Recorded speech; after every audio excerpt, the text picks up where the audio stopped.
Praise you, Lord Jesus Christ. Let us pray. O Heavenly Father, we thank you and praise you.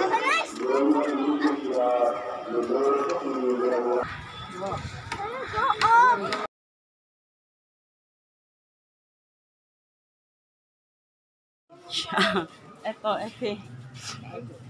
Again, ito naman ito yung kaninang sinabi kong main church nila. Let's go. Kaya, malapad kasi siya. So, ayan, magsa-start na sila. Naglalaro sila. Tatakbo, yan.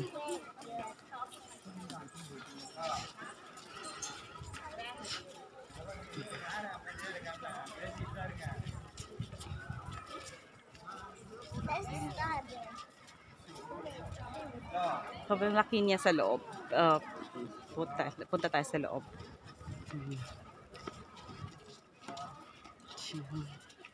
Ayan. Kasi magko-close na sila ng, I don't know, anong oras sila. Siguro mga 8:30. Magko-close sila. What time they close, babe?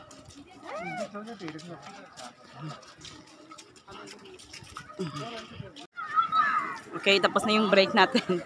So, dito, dyan sa loob, kinukuha yung holy water. Tapos, ito, dadalhin ko kayo sa isang puno. So, lots of people are here, really. So, wait. We'll go this side.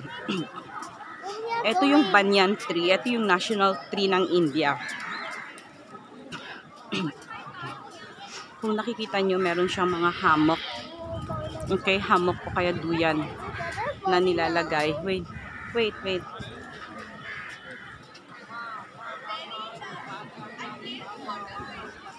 Yan. Duyan.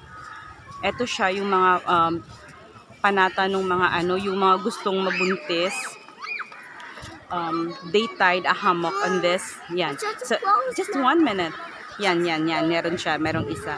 Yung nagpipray ka kay Mother Mary, tapos gusto mo magkaanak, yan. Tapos they were going to tie a hammock, a small hammock in the tree, in that banyan tree. Yun. Or yung duyan ba? Yung sa Tagalog, duyan, yan. Yan. Para mag-grant yung kanilang wishes na magkaroon ng ng anak. So sana, pinipray ko din yung mga friends ko na gusto magkaanak, na sana i-bless din sila ni Mother Mary na magkaanak na din or mabuntis na din. So, ayan. Daming tao. Kahit nakaupo, walang pakialaman sa lahat. Kumakain, nakaupo. And then, saan na yung asawa ko, tsaka yung ko. Where's Dada? Okay, and then eto, hindi ko alam kung ano ito. Tapos dito, you can pray here. So, I'll take you here. Where's Dada and Baba? Oh, there they are.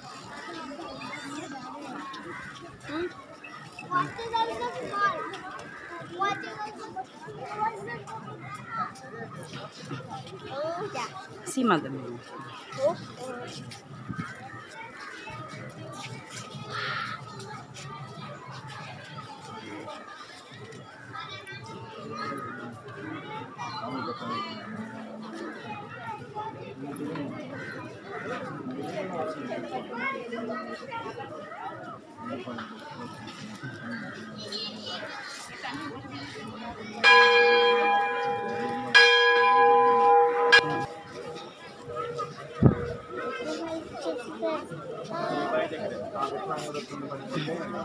Ito yung tinatawag na holy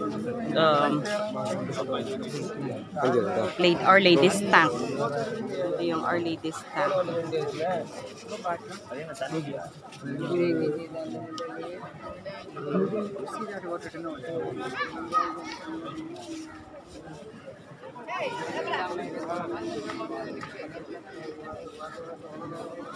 Never dries. This tank never dries. Ayan. And this Mama, look at that. yeah. And after your holy path, yan dito ka pupunta for adoration. Come, let's take this station. Come this side. Another place to pray also. Ang gaganda ng mga nila. Ang gaganda talaga ng mga design, yung landscape nila. Ang gaganda din. Ang dami. Oops. Oh, what the heck? Tayo ko ito.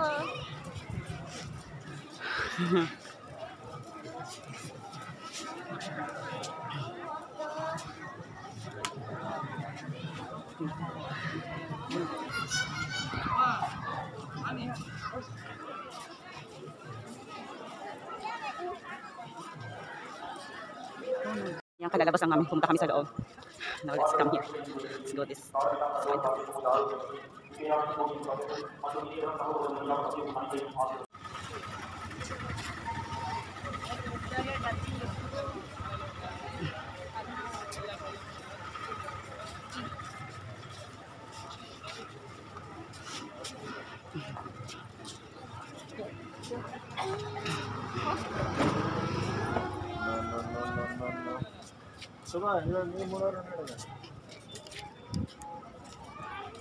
Catch my hand on the other side.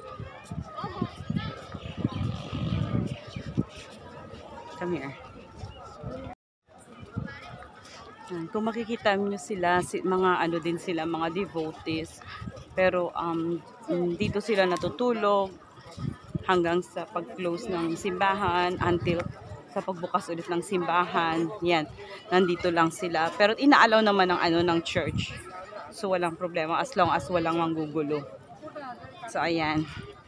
Pupunta ulit tayo sa isang shrine pa. Kahit ito lahat. Ito yung lodging. Merong nagpo-provide din yung church ng mga lodging house dun sa mga nagsistay over. Pwede din.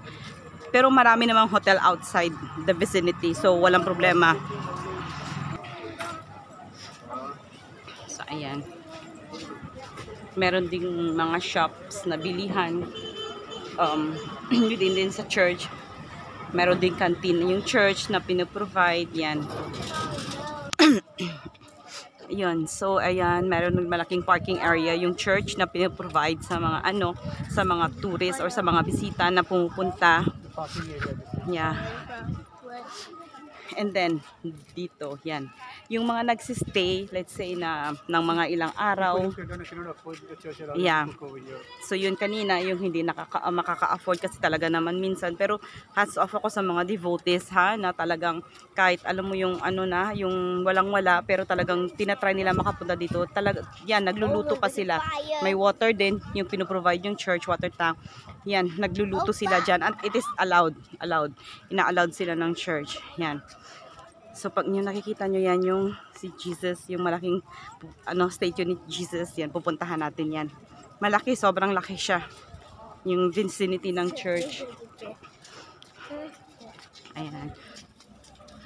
Yan, mga tao na. Yan sila. Nakahiga.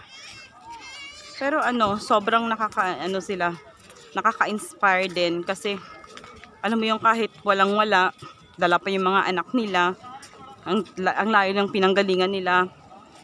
Pero still, hindi nila iniisip yung pagod. Kaya nga sometimes, iniisip ko na talagang at least we have to be grateful kung ano yung meron tayo. Yan. Kung sila nga nakakaya nilang pumunta dito, bakit, 'di ba?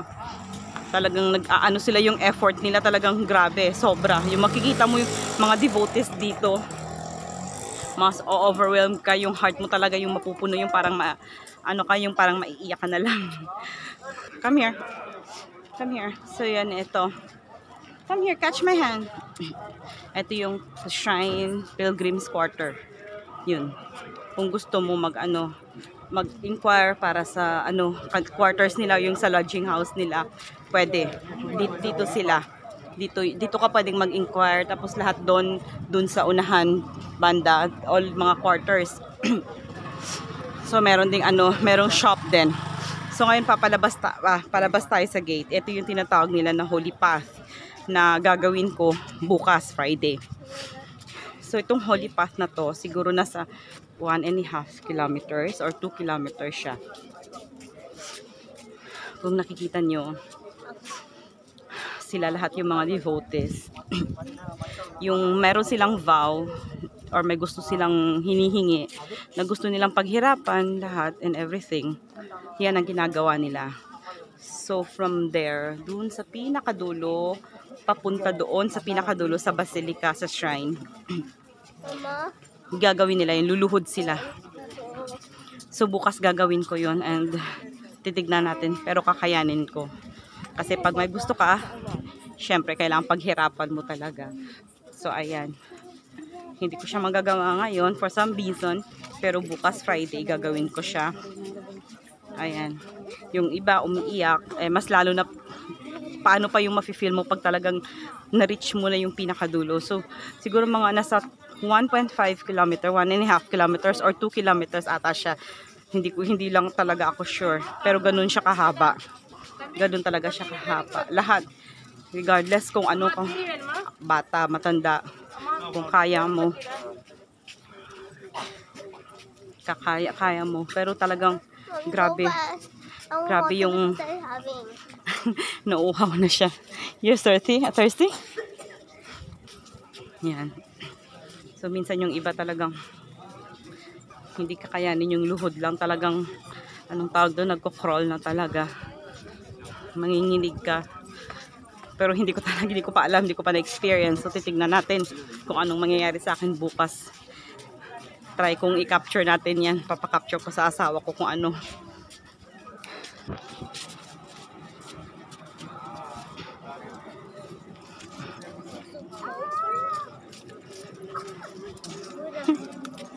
Yan, kung pagod ka, pwede ka ding maupo muna, magpahinga.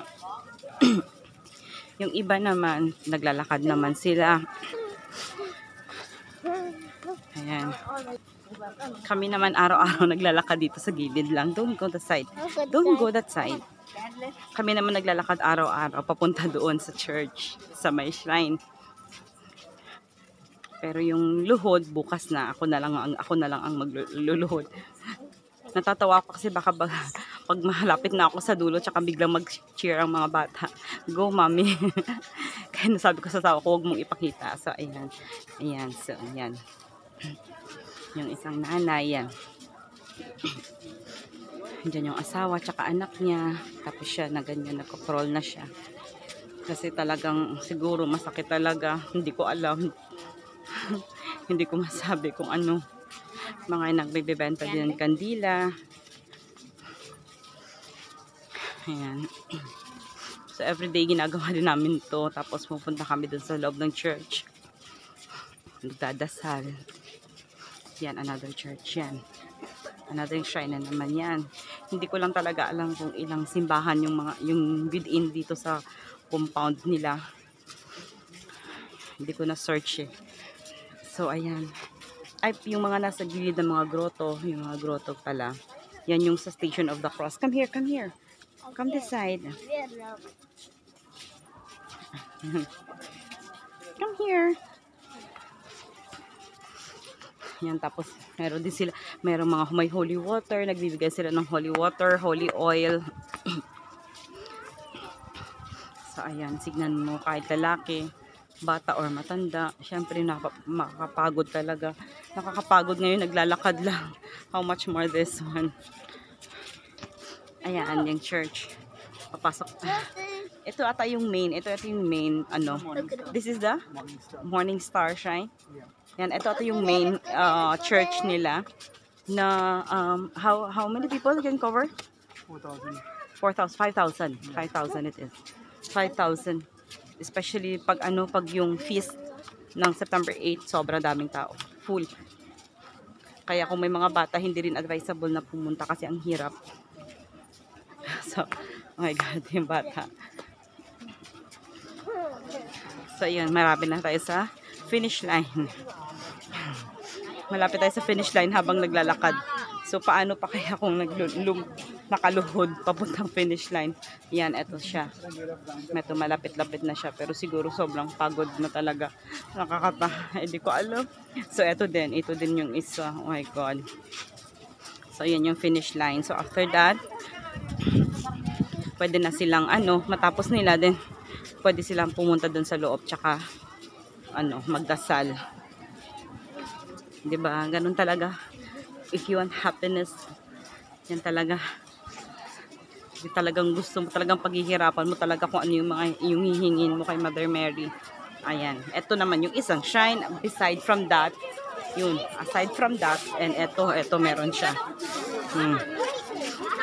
So here, ang daming tao talaga. See? Yeah. Ayan. So dito, merong counter dito. Ito yung counter kung saan bubili ka ng holy oil, tsaka yung bottle for holy water kung wala kang bottle. Where are they? Ay, eto. Ayan. Tapos doon naman sa banda doon yung holy water. Tapos dito, hindi ko alam kung ano to, church canteen. Ayan. Church canteen pa lang. So let's go inside the canteen. Oh yeah, see. Ang dami nilang mga canteen. Ang dami nilang kahit nasa loob ka ng simbahan, hindi ka you'll not be thirsty, hindi ka magugutom. Kasi marami silang pagkain. Ayan. Ay, baka pala ano. Come on, Josh, come here. Baka makita nyo kung bakit sila kalbo. Kalbo. Tsaka ito kalbo. Kasi they perform tune shore. Isa sa mga isa rin siya sa mga dito. Isa siya sa parang ritual din. Yung parang vow mo din kay Mother Mary na gagawin mo for devotion, for humility, ganon. So, ayaw ni Joshua pero hindi, napilit siya. Kaya ayan, babe, baba, come here. Show them your head. You like it now? You do like it now? Nah, see? Una ayaw niya, umiiyak siya.